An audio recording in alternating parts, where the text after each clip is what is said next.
right from the beginning, we were there for like a month already, and we understood that Sukwan speaking, because when we see her like when she opened the film, she's 8 years old, and we just met her. So you can even imagine like the kind of level of English that she had when we met her. And we figured out that it was not very common in Thailand that, especially a little girl that asked this level of language. And after this, we decided to drop the other project and we spent a bit of time with her, with the family, and we became part of the family. And the project pretty much started like this. And for a long time, this project became part of our life. We didn't knew what we were doing at first. It's only like the second year that we understood that okay, this is now our life, and we figured out that also that the thing about the island that we're building, it was actually true. We thought it was just a childish, dream that she just, kept on it, but no, it was something much bigger. And we were interested. We had the curiosity to understand what was behind. That was pretty much the motivation that we had. We were kind of driven. Okay, before you join, I was kind of brainstorming with the audience about some questions to ask you, and kind of we were discussing about.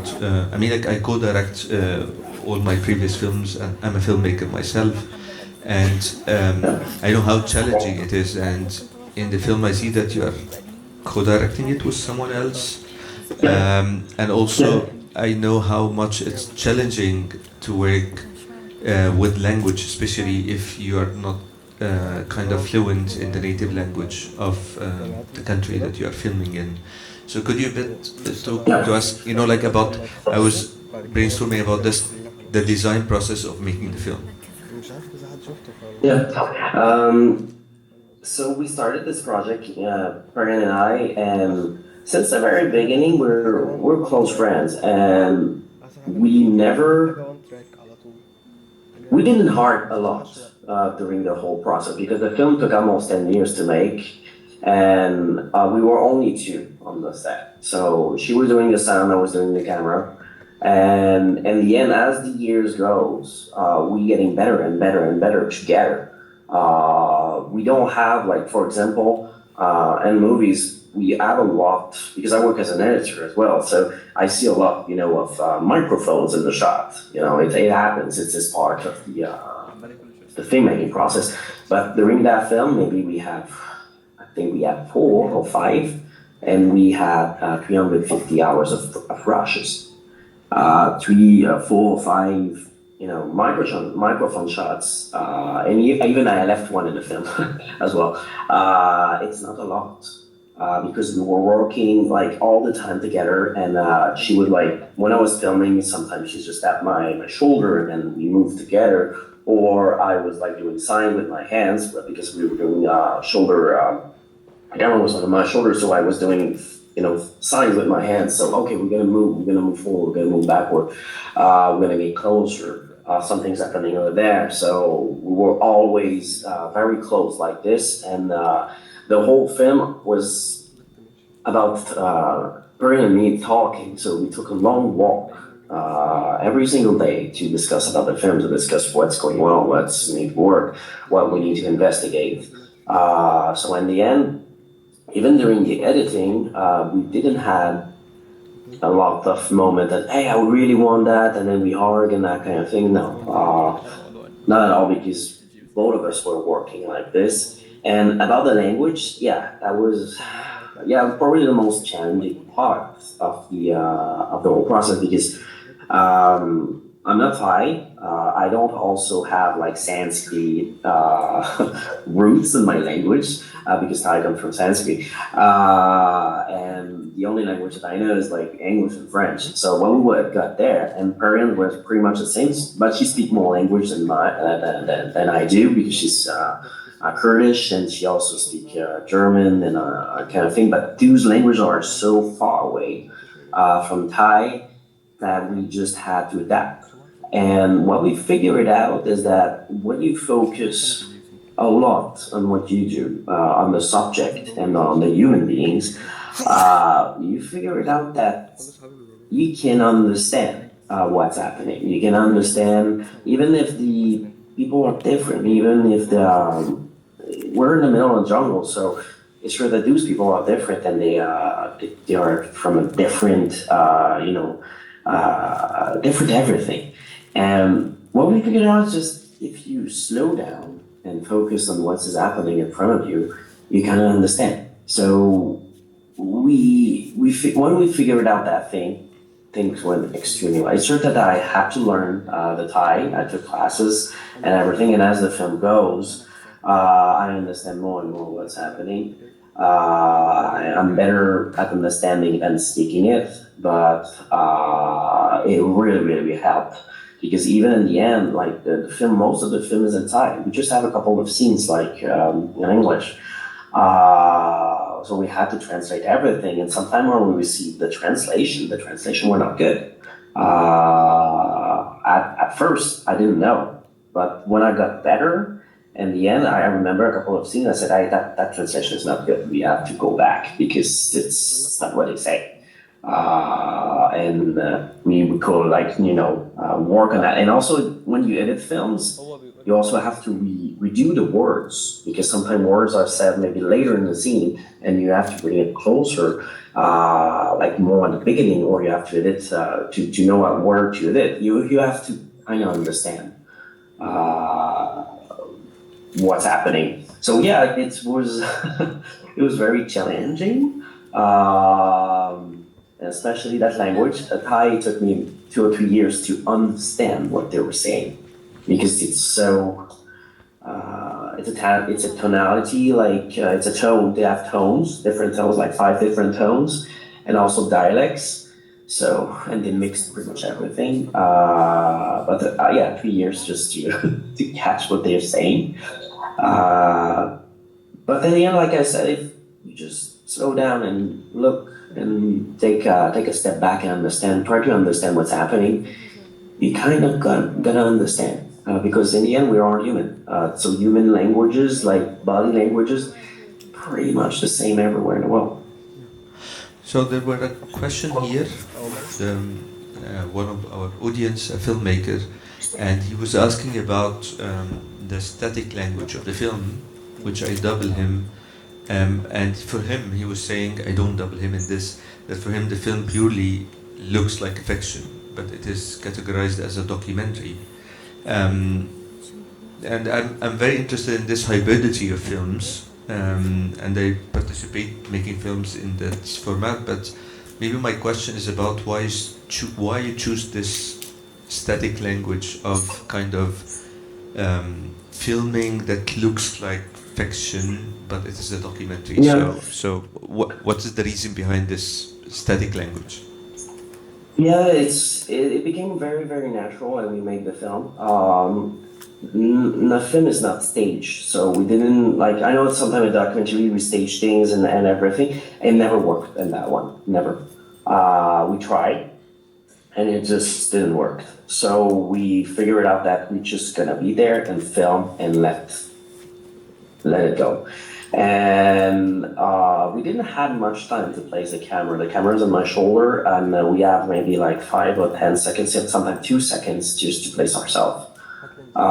So what I was doing, just follow what I have in front of me, and just film. And also shot the entire scene like if it was like one shot, one shot for the whole scene. Not like that I stay at the same place, but I just follow. So I thought that, and it was very, very rewarding when we got to the editing, because when I was shooting, I was trying to not just move the camera around and then get the other shot. So what I did was just get the shot, and then if I need to get closer, I'm gonna find a way to get closer, but in a way that I could still use that shot or that moment.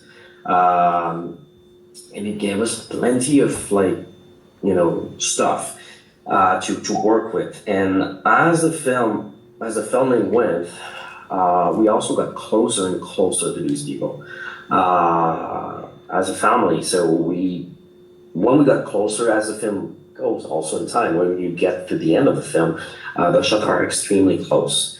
And it's just a question of like the way that maybe the light or everything. It's just a question of where you place the camera, where is the light, because I didn't have time to lit anything. It's just where's the sun, where's the shadows, and where's the characters, and just place yourself. And that gives this way of like showing the pictures. And the other thing is that we had like a lot of like static shots during the film that we shot during the years. So first the years one, I went to that place and then I shot a picture of it. And then I came back later in time and then I shot a new picture. So to show that, this place got destroyed or aged. And as the time goes, I did the same thing. So we have like about 5,000 or 6,000 of these shots, like just the B-rolls to choose with. And it's just a question, this time I just had the time to place the camera. But like I said, it's just the time, just see where the light goes and then place the camera. And I'm pretty sure that it's we can make beautiful pictures with just taking the time of placing the camera. And it just happened that it looks like a fiction. It's just, I don't know, it just came on my, maybe it's my, what I saw before, or the way that I did things, it just naturally became what you saw. Yeah, but maybe I think it was, for me, I will ask two questions and then I will allow the audience to ask, but maybe it was for me the parts of the young girl that she was speaking in English, it was, for me, felt a bit staged, or I mean like it was directed, which is not something bad, but I felt that it is kind of something to tailor and connect the dots together. And maybe trying to ask the same question again, but would you think if we do a film which is like talking heads or interviews, do you think that this is not cool enough, or why don't go first place and try to do interviews with the characters? Or for you this would be too boring?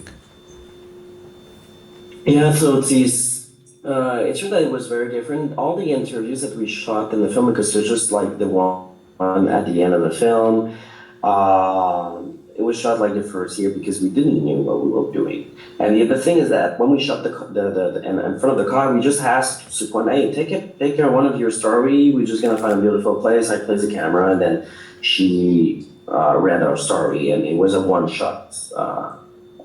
We're just one shot, we didn't redo it, except that I did like the over the shoulder just to get the close up. That was pretty much the only moment where we staged something.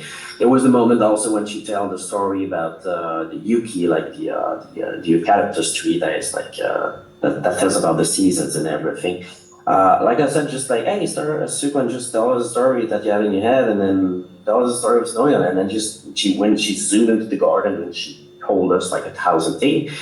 Again, it was just a moment like that. And after this, we planned in the editing to remove all of this. From the very beginning, we said, that these things are not what we aspire to show to the people, because we had so many beautiful shots and so many beautiful scenes. And then when we did like we sat down and we watched all the rushes, we figured out that inside those little moments were the spine of the film, because she actually predicted everything that was going to happen.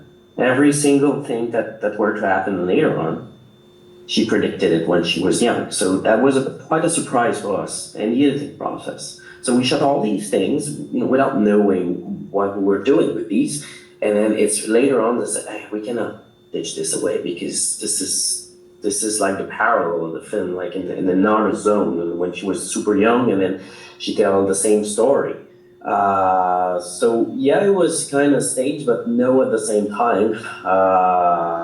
Stage We were is just not messing a. around when we made these shots. Yeah, when I was mentioning stage, it's not a bad word for me. I was just trying to analyze it together with you. You know, like I think Oh no! I don't stage think it's is a bad. good thing. Don't Yeah. worry.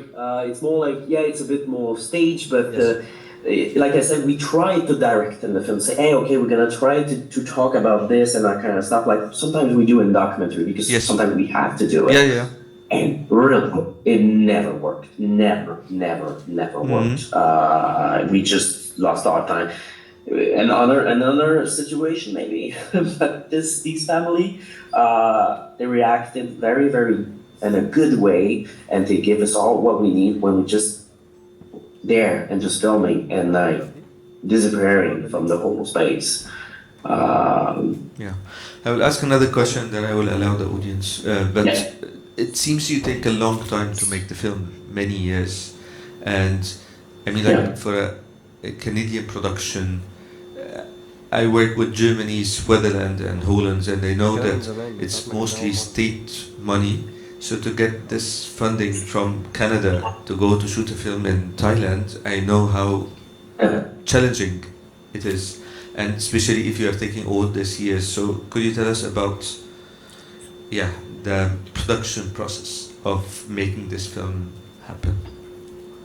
So when we came back, after the first trip, we stayed like 2 months. We did a demo reel of what we had. We found our producer that was extremely young at the time. She was like 24, and that was our first feature. After this, she did like many films that went to Cannes and all over the place. She's like a big shot now. But at the time, she was like not that tall because she's super tall. But she's like 24, and then it was her first film. And then she saw something in our film, and then we decided to apply to a program called the Young Creator or something like that in Quebec. It was at the Soleil, and we decided to apply and for the development of the film, not the actual shooting. And the thing is that our demo reel was very strong because we showed what we wanted to do, and we were lucky to get all these pictures for the first 2 months. And the institution told us that we're too advanced in the process of the film. You should go in production, but and I told them, okay, it's just that, well, we want to get money for development just to go back there and to do research. And no, they told us that ditch development and just go straight in production. So, okay, so we applied in production, and we're extremely lucky to get the money on the first round. We never get money on the first round. We always get the money on the fourth, or even the fifth round, and we got the money on the first round. And after this, we got other funds as well. And we're very lucky to get these. It's not a very big budget. It was about 200 Ks in Canadian, which is in euros maybe 150 Ks for that amount of time. It's not a lot. It was, making like these papers to get the money. It takes a long time. It takes maybe 5 or 6 months or 3 months. Just to prepare the paper, to prepare the budget and apply. And for that film, we were extremely lucky because we got the money like right away. And at some point, we had to tell the institution because we knew that those Sukwan actually abandoned the idea of the island. So they actually, in the process, abandoned the idea of the island. And for us, it was kind of, it was kind of sad because we told ourselves, what are we going to do if they had been the island? And then we figured out, and it appears in the film, that, and the institution was very worried because she was growing up, and they kind of expected that these things will not last forever. And and on our side, Aaron and I would just discuss it and say, finally, it's what is more important is like the coming of age, the way that all these parents, what all these parents did, and what Sukwan has become through the island. And the island will be very boring if we had it. So we told this to the institution, and they were very happy. But in the end, we just apply on our side just to get prolongations to make the whole film. And especially since we finished the film during COVID, it took like 2 years to finish the film just for the actual post-production. It was extremely hard to finish, as it was really hard to get people to finish it. So we got more prolongation on that side. So since the project was more like, they knew it was a coming of age, they knew that we told them it was going to take some time to make, and we didn't know when it's going to finish. And they just said, okay, that's fine. But I think we were lucky because they're not like that anymore. Yeah. Yeah, they're not like that anymore. Okay. I will allow the audience if they have any questions, if you don't mind. So yeah, please, if you have any questions. Yes. Hi, Jonathan. The film was very moving, and there was a sense of maybe like a profound sadness underneath the film coming from the parents. Maybe not a sadness, but a kind of absence, and which makes everything that this young woman says so much more precious in a way. And I wondered, A, is that a result of the editing, and B, or was that what you experienced, and maybe can you speak to that experience?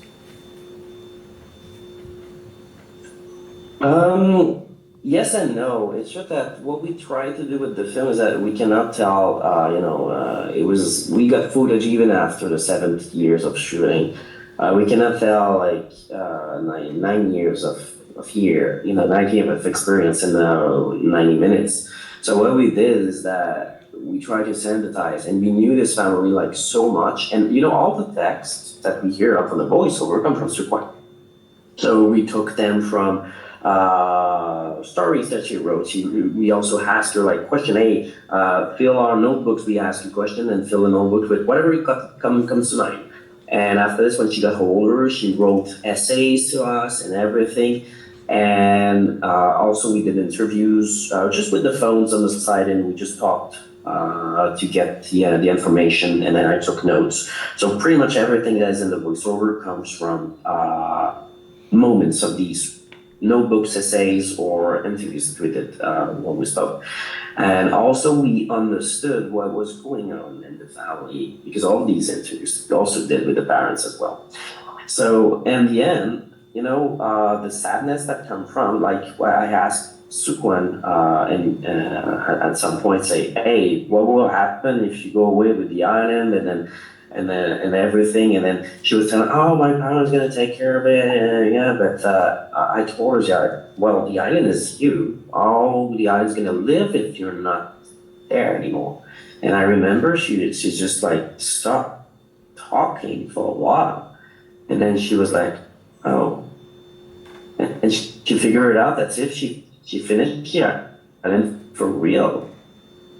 It was after she did that, yeah, and then it was like, not worth it. Now this chick, oh, okay, she understood that if she finished the island, she will live something like a burden. And at some point, we also had like the point of view of the parents, because it doesn't look like it, and we didn't want it to put numbers and everything on the screen and everything. But she's 13 years old when she leaves in the frame at the end. She's about 6 foot tall. She's extremely tall, and she looked like an adult, but she's 30. And that was actually the first time she got away without her parents and everything. She was going to Bangkok and going on a government project where they found some yacht, and then they can do things with this money. And then after this, not so long after, she left the house for real, like at 14, 15. So we talk a lot with the parents and we ask them, what do you have in mind when I speak about, everything you've done with Sukwan? And they told us that we succeed.